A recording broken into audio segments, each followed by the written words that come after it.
কি কি কইবেন তুমি ধরে রাখো।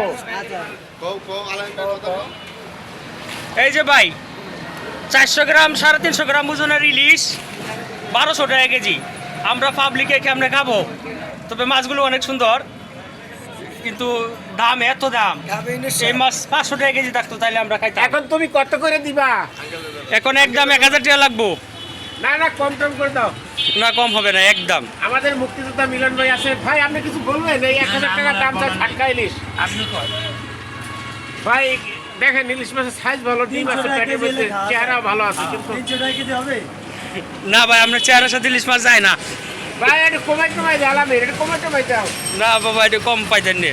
কার লাগে যাবে? সানজিতে লাগে যাবে? মাছের চেহারাটাই ভালো ছিল, 5 থেকে 600 টাকা হলে নাগালের মধ্যে থাকতো নাকি? মুক্তিযোদ্ধা মিলন ভাই কি বলে? সাবির কি বলছো? সাবির কিছু বলো?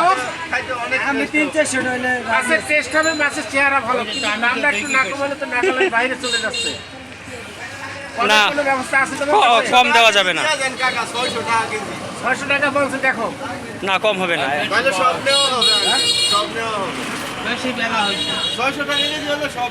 ওই আক্তার ভাই খাইবো, আক্তার ভাই খাইবো,